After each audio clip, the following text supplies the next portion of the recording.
Welcome to the world of Facebook ads. In today's digital landscape, Facebook is not just a social network, it is a thriving marketplace where brands can connect with millions of potential customers.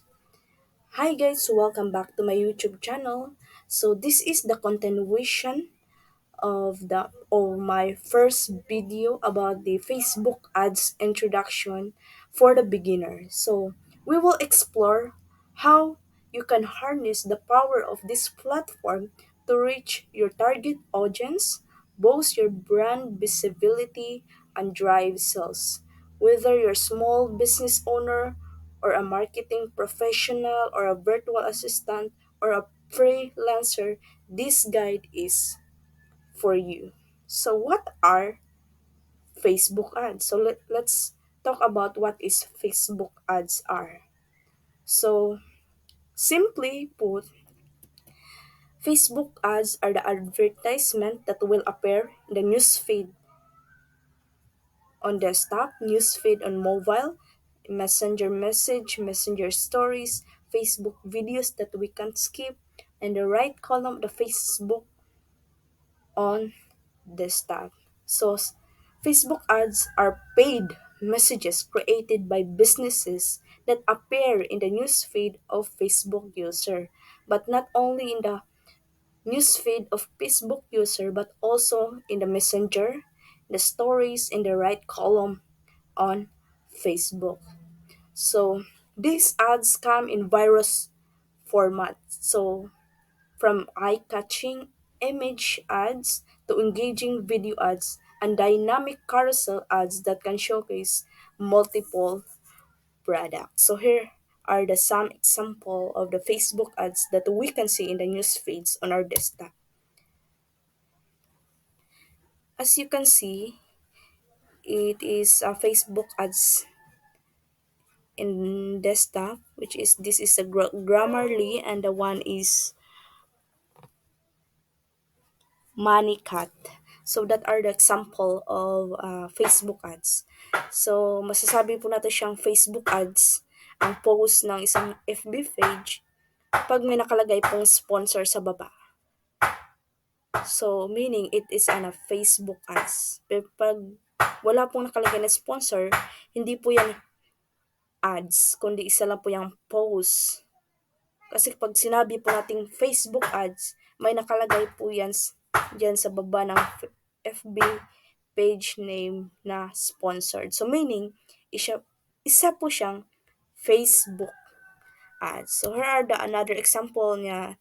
Makikita nating mga Facebook ads sa ating newsfeed on our mobile phone. Yan po, ang example. But marami po yan. Kung makikita nyo yan, may nakalagay na sponsored sa baba ng kanyang pangalan ng Facebook page. At pangatlo naman po ay Messenger Message and Stories. So ito pong yung Graces Digital is a messenger po yan na ads. At ito naman pong sa right side is the stories. It is a Facebook ads na nakalagay naman sa stories.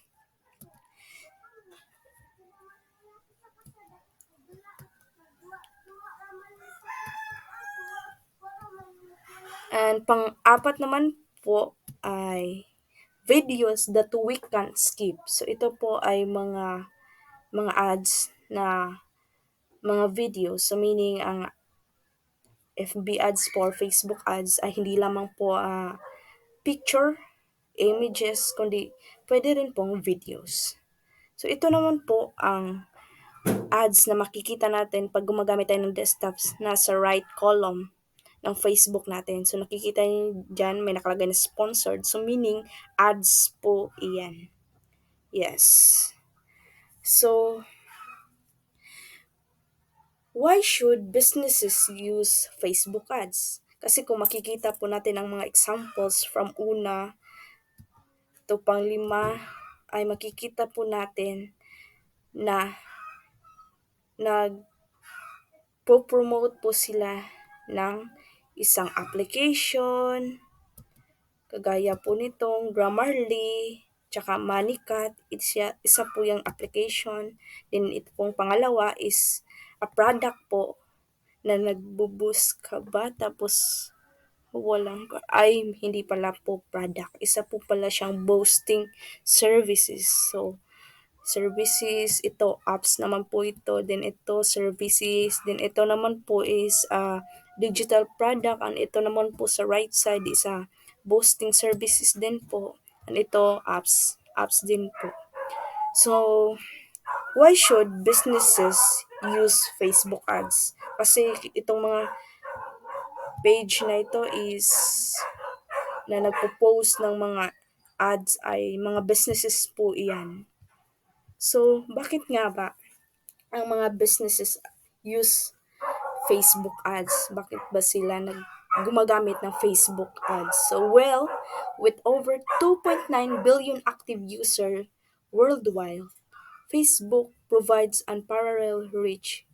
It is sophisticated targeting option allow you to hone in on your ideal audience by age, location, interest, and even online behavior.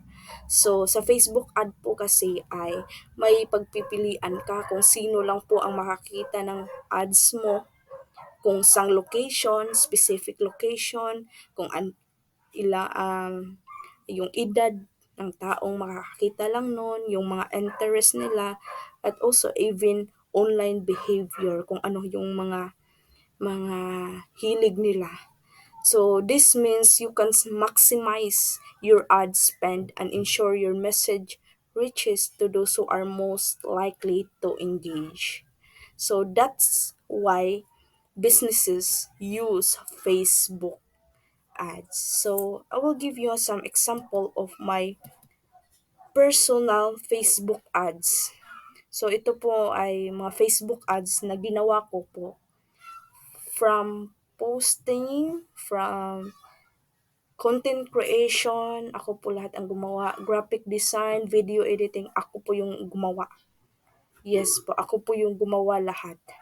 Ito. Pero some clients po ay sila na po magbibigay ng picture, ng content. Ang sa inyo na lang po ay gagawin nyo lang po ay gawin itong Facebook ads. So ako po dito ay ako na po lahat ang gumawa. So here are the some example ng mga Facebook ads na ginawa ko. Ito po. Yan. Yan po. Alphabets Learning Materials Coloring Books. 49 pesos only.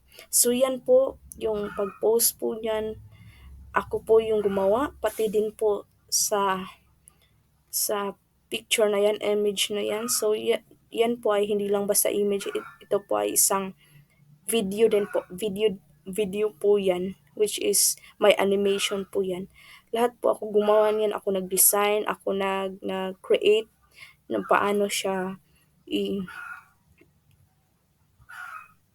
pagsunod-sunurin, ako po lahat niyan. At dito po sa kabila, sa right side, ako din po ang gumawa niyan. So sa next video po natin ay gagawa tayo talaga ng actual making ng Facebook ads. But before that, sa next video ay magpapatuloy pa rin po ang introduction of Facebook ads using FB account. So meaning, pag wala kang FB account, then under sa FB account ay Facebook page, hindi ka makakapaggawa ng Facebook ads, hindi ka makakapag-run ng Facebook ads kung wala kang, syempre, FB account, FB page. Kasi sa susunod na video ay tuturuan ko po kayo paano gumawa ng Facebook page. So, yun lang po. Salamat!